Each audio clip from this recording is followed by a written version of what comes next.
Audiolibros Your Book presenta La historia empieza en Summer, un libro de Samuel Noah Kramer, narración a cargo de Juan.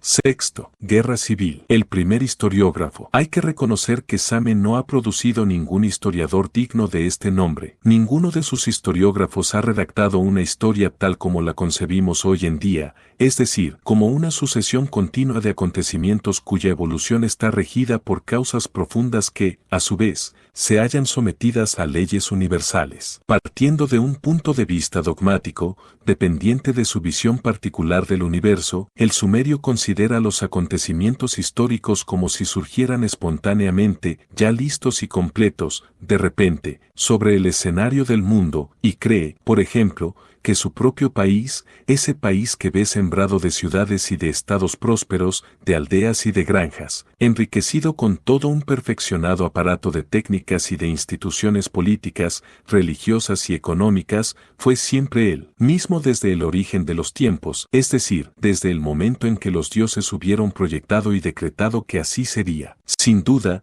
jamás entró en la mente de los más sagaces entre los sabios de Same que su país en otro tiempo había sido una tierra cubierta de marismas, inhóspita y desolada, con algún que otro caserío miserable esparcido por el marjal, y que no se había transformado en lo que era más que con el transcurso de los siglos, de generación en generación, después de pagar el precio de luchas y de esfuerzos incesantes, gracias a la perseverante voluntad de los hombres, y luego de haber realizado incontables pruebas y ensayos, seguidos de un verdadero cortejo de inventos y descubrimientos. Definir los objetos y clasificarlos, elevarse de lo particular a lo general, todas estas actividades fundamentales del espíritu científico son, para el historiador moderno, reglas del método que ya se dan por supuestas de antemano. Pero esta faceta del conocimiento era totalmente ignorada de los sumerios, al menos no aparece nunca en sus obras en forma explícita y consciente, cosa que puede comprobarse en varios terrenos. Sabemos, por ejemplo, que las excavaciones nos han permitido descubrir gran cantidad de tabletas con listas de formas gramaticales. Pero sí, de hecho, semejantes catálogos denotan la existencia de un conocimiento profundo de las clasificaciones de la gramática, no se han encontrado en ninguna parte ni las menores trazas de una sola definición, de una sola regla gramatical. De igual modo, entre los numerosos documentos matemáticos salidos a la luz del día, como son las tablas, los problemas y las soluciones a estos problemas, jamás se ha encontrado el enunciado de una ley general, de un axioma o de un teorema. Es muy cierto que se han encontrado largos repertorios de nombres de árboles, de plantas, de animales y de piedras, redactados por los profesores sumerios de historia natural. Pero si el principio que puede informar estos repertorios nos permanece ignoto, es seguro, en todo caso, que no derivaba de una comprensión verdadera o hasta de una intuición de las leyes botánicas, zoológicas o mineralógicas. En cuanto a las compilaciones legislativas, esos códigos que, reunidos, contenían centenares de leyes particulares,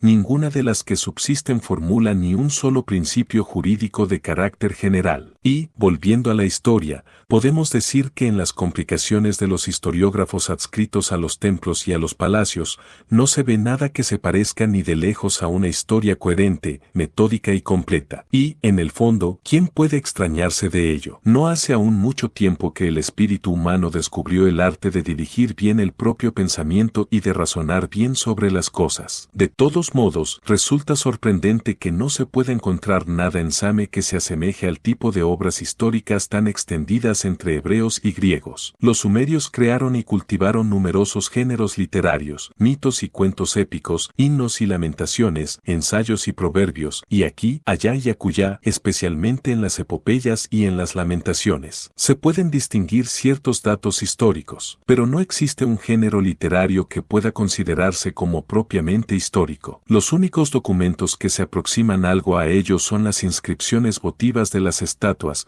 de las estelas, de los conos, de los cilindros, de las vasijas y de las tabletas, y aún estas son brevísimas y están influenciadas netamente por el deseo de propiciarse las divinidades. En general, los hechos que relatan son hechos contemporáneos y aislados. Sin embargo, algunas de estas inscripciones se refieren a acontecimientos anteriores y revelan un sentido del detalle histórico que en esta época lejana, alrededor del año 2400 de Cristo, no tiene equivalente en la literatura universal. universal. Todos esos historiadores primitivos, al menos todos los que han llegado a nuestro conocimiento, vivían en Lagas, ciudad meridional de Same que representó durante más de un siglo, hacia la mitad del tercer milenio, un papel político y militar preponderante. Lagas era entonces la sede de una activísima dinastía de soberanos, fundada por Ur-Nanse. Realzó el brillo de esta dinastía su nieto, Eannatum el Conquistador, quien logró hacerse dueño durante un breve periodo de todo el país de Same. La célebre estela de los buitres es suya. La dinastía prosiguió brillantemente con los reinos de Eannatum,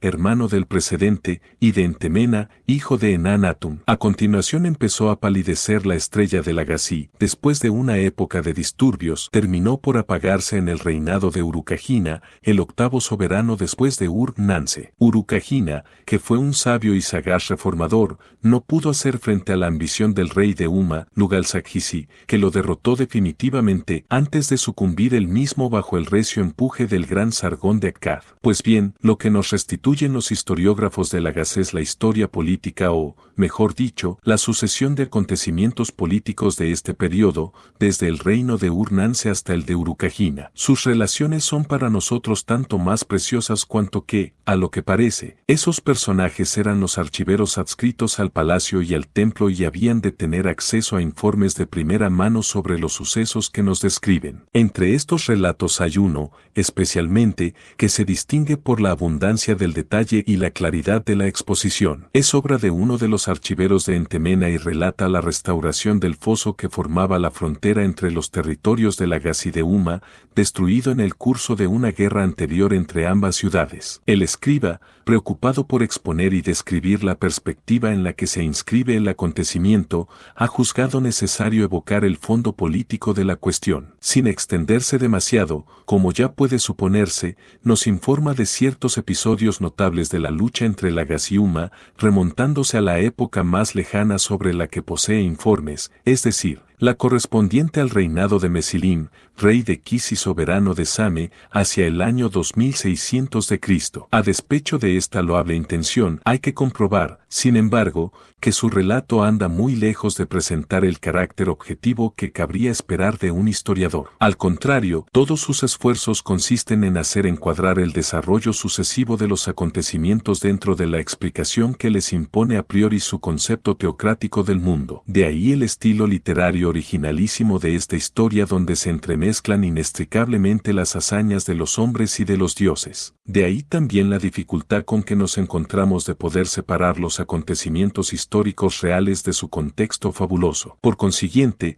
el historiador moderno no debe utilizar esta clase de documentos más que con grandísima prudencia, completando las indicaciones que le dan y cotejándolas con los datos proporcionados por otra parte. A título de ejemplo, he aquí lo que se puede utilizar en cuanto a historia política sumeria del texto de nuestro archivero, una vez despojado de su ganga teológica y de la fraseología politeísta de su autor. En la época en que Mesilín, rey de Kis, reinaba, al menos de nombre, en todo el país de Same, surgió una disputa por cuestión de fronteras entre las ciudades-estados de Lagas y Uma. Como soberano común a ambas ciudades, Mesilín se erigió en árbitro del conflicto y, de acuerdo con el oráculo emitido por Satarán, el dios encargado de arreglar las desavenencias, delimitó la frontera entre los dos estados y erigió una estela conmemorativa para marcar su trazado y evitar nuevos litigios. La decisión, que, indudablemente, fue aceptada por ambas partes, parece haber favorecido algo a Lagas. Pero, algún tiempo después,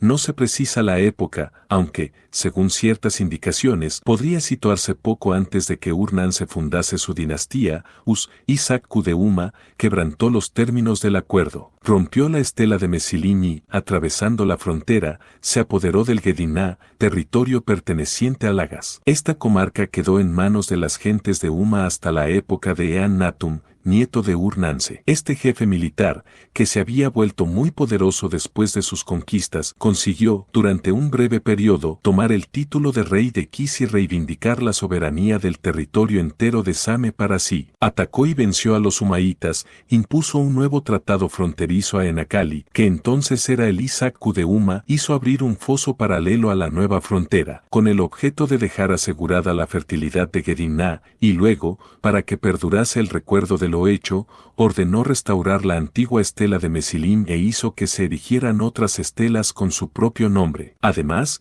hizo construir en sus proximidades buen número de edificios y santuarios que dedicó a los grandes dioses sumerios y, finalmente, con objeto de suprimir de una vez para siempre toda posibilidad de que surgieran nuevos conflictos, dejó en barbecho, a lo largo del foso frontera y en territorio umaíta, una franja de tierra considerada como tierra de nadie. Sin embargo, más adelante, Eannatum, deseoso de congraciarse hasta donde fuera posible los sentimientos de los umaítas, en un momento en que se proponía extender sus conquistas en otras direcciones, les permitió que cultivaran los campos situados en el Gediná y aún más al sur. No obstante, impuso una condición, que los umaítas entregarían a los dirigentes de Lagas una parte de la cosecha en compensación al usufructo concedido, cosa con la que se aseguraban no solo para sí, sino para sus sucesores incluso, unos ingresos considerables. Hasta aquí, el archivero de Entemena no trata más que de acontecimientos pretéritos. Pero, a continuación, los que evoca le son contemporáneos y hasta parece muy probable que él mismo haya sido testigo de ellos. A pesar de la aplastante victoria de Eannatum, bastó el paso de una sola generación para que los umaítas volvieran a cobrar confianza en sí mismos, ya que no recobrar su poderío de antaño. Su jefe, Ur-Lumma, repudió el tratado vejatorio concluido con Lagas y se negó a satisfacer el impuesto exigido por Eannatum a Uma. Por si ello fuera poco, hizo desecar el foso frontera, rompió e incendió las estelas cuyas inscripciones le irritaban, y hasta llegó en su furor a destruir los edificios y los santuarios que Eannatum había erigido para consagrar la línea de demarcación. Estaba decidido a cruzar la frontera y a penetrar en el Gediná y, para asegurarse de la victoria, buscó y consiguió la ayuda militar del soberano extranjero que a la sazón reinaba en el norte de Same. Los dos ejércitos se enfrentaron en las proximidades de la frontera, los umaítas y sus aliados, mandados por Ur-Lumma en persona, y los lagasitas, mandados por Entemena, cuyo padre Eannatum, el soberano de Lagas en aquella época, debía ser demasiado viejo para tamaños menesteres. Los lagasitas salieron victoriosos de la contienda. Ur-Lumma huyó, perseguido de cerca por Entemena, y una gran parte de sus tropas cayeron en una celada que les habían tendido sus enemigos y fueron destrozadas. Pero la victoria de Entemena fue efímera. Después de la derrota e indudable muerte de Ur-Lumma, apareció un nuevo enemigo en la persona de Il, el Sanga de Zabalam, ciudad situada en los límites septentrionales de Uma. Personaje de habilísima táctica, Il había esperado a que sonase su hora y había sabido escoger el momento en que Entemena se hallaba luchando a brazo partido con su adversario para intervenir él. En cuanto se hubo terminado la batalla entre lagasitas y umaítas, Il atacó al victorioso Entemena, tuvo un buen éxito inicial y penetró profundamente en los territorios de Lagas. Incapaz luego de mantener sus conquistas al sur de la frontera que separaba a Uma de Lagas, consiguió, sin embargo, hacerse nombrar Isakku de Uma. Desde entonces manifestó respecto a las reivindicaciones de Lagas, poco más o menos, el mismo menosprecio que su antecesor. Vació el foso frontera, indispensable para el riego de los campos y huertas vecinos, y se contentó con pagar solo una fracción del tributo impuesto a Uma por el antiguo tratado de Eannatum. Cuando Entemena le envió sus mensajeros para exigir una explicación, y respondió con gran arrogancia reivindicando todo el territorio como su propio feudo. Este conflicto no se resolvió por las armas. Parece que, finalmente, se impuso un compromiso a las partes en litigio por medio de un tercero, probablemente el soberano del norte. En resumidas cuentas, la decisión parece que favoreció a Lagas, ya que el viejo trazado de Mesilim y Eannatum fue el que quedó como frontera entre Uma y Lagas. Pero, por otra parte, no se hace mención de ninguna contrapartida que los umaítas tuvieran que hacer efectiva para saldar las deudas que no habían pagado antes a Lagas. Tampoco parece que, de entonces en adelante, se les haya seguido haciendo responsables del aprovisionamiento de aguas del Gediná. Esta obligación fue devuelta a cargo de los lagasitas. Estos acontecimientos históricos, que marcan la lucha por la supremacía entre Lagas y Uma, no se desprenden fácilmente del texto, sino que solo se nos aparecen con todo su significado después de varias lecturas meticulosas y atentas, y aún así, es necesario leer entre líneas y proceder luego por deducción. Al leer la traducción traducción literal que sigue, uno podrá darse cuenta del tratamiento a que hay que someter semejante documento para recuperar lo que puedan contener de realmente histórico esas curiosas historiografías y crónicas sumerias. Enlil, rey de todos los países, padre de todos los dioses, en su decreto inquebrantable había delimitado la frontera entre Ninjirsu y Sara-Mesilim, rey de Kis. La trazó bajo la inspiración del dios Atarán y erigió una estela en ese lugar. Pero Us, el Isaku de Uma, violando a la vez la decisión divina y la promesa humana, arrancó la estela de la frontera y penetró en la llanura de Lagas. Entonces, Ninjirsu, el campeón de Enlil, siguiendo las indicaciones de este último, declaró la guerra a las gentes de Uma. Por orden de Enlil, lanzó sobre ellas la gran red y amontonó en la llanura, aquí, allá y acullá, sus esqueletos. Después de lo cual, Eannatum, Isaku de Lagas, tío de Entemena, el Isaku de Lagas, delimitó incontinenti la frontera de acuerdo con Enakali, el Isaku de Uma. Hizo pasar el foso del canal de Itnun a la llanura de Gediná. A lo largo de este foso colocó varias estelas inscritas, volvió a colocar en su lugar la estela de Mesilim, pero se abstuvo de penetrar en la llanura de Uma. Edificó entonces en este lugar la induba de Ninjirsu, el Namnunda Kigarra, así como la capilla de Enlil, la capilla de Ninursak, la capilla de Ninjirsu y la capilla de Utu. Además, a consecuencia de la delimitación de fronteras, los umaitas pudieron comer la cebada de la diosa Nanse y la cebada de Ninjirsu, hasta un total de un karu por cada umaita y a título de interés únicamente. Eannatum les impuso un tributo y, de esta manera, se procuró unos ingresos de 144,000 karus grandes. Como quiera que esta cebada no fue entregada, que Urlumma, el Isaku de Uma, había privado de agua el foso frontera de Ninjirsu y el foso frontera de Nanse, que había arrancado y quemado las estelas, que había destruido los santuarios de los dioses, en otro tiempo erigidos en el Namnunda Kigarra, obtenido la ayuda de países extranjeros, y, finalmente, cruzado el foso frontera de Ninjirsu, Eannatum combatió contra él en el Ganaujiga, donde se encuentran los campos y las huertas de Ninjirsu, y Entemena, el hijo bien amado de Eannatum, le derrotó. Urlumma entonces huyó, mientras Entemena perseguía las fuerzas umaitas hasta la misma Uma. Además, aniquiló el cuerpo de élite de Urlumma, formado por un total de 60 soldados, a orillas del canal de Lumma Girnunta. En cuanto a los guerreros de Uma, Entemena abandonó sus cadáveres en la llanura, sin darles sepultura,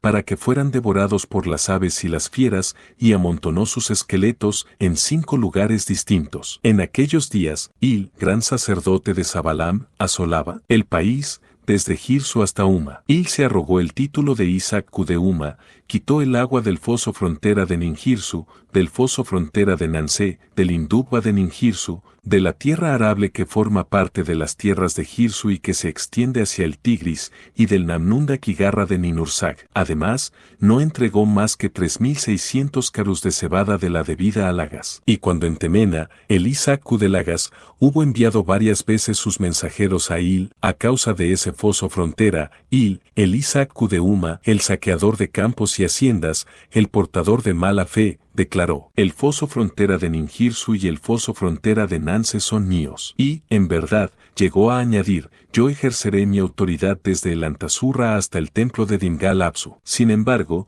ni Enlil ni Ninursak le concedieron esto. Entemena, el Isaku de Lagas, cuyo nombre había sido proclamado por Ninjirsu, cavó, pues, este foso frontera, desde el Tigris hasta el canal de Itnun, de acuerdo con la prescripción de Enlil, de acuerdo con la prescripción de Ninjirsu, de acuerdo con la prescripción de Nanse, y lo restauró para su bienamado rey Ninjirsu y su bienamada reina Nanse, después de haber construido en ladrillos los cimientos del Namnunda Kigarra, que Sulutula, dios personal de Entemena, el Isaku de Lagas, a quien Enlil ha dado el cetro, a quien Enki ha dado la sabiduría, hacia quien Nanse se ha sentido atraída en su corazón, él, el gran Isaku de Ninjirsu, el hombre que ha recibido la palabra de los dioses, pueda avanzar e interceder por la vía de Entemena ante Ninjirsu y Nanse, por los siglos de los siglos. Al umaita que, en cualquier momento del porvenir, se atreva a cruzar el foso frontera de Ninjirsu y el foso frontera de Nanse con con el objeto de apoderarse por la fuerza de los campos y de las haciendas, tanto si se trata en realidad de un humaíta como si se trata de un extranjero, que en lo aniquile, que Ninjirsu, habiéndolo cogido en las mallas de su gran red, haga pesar sobre él su mano poderosa y su pie poderoso, que sus súbditos,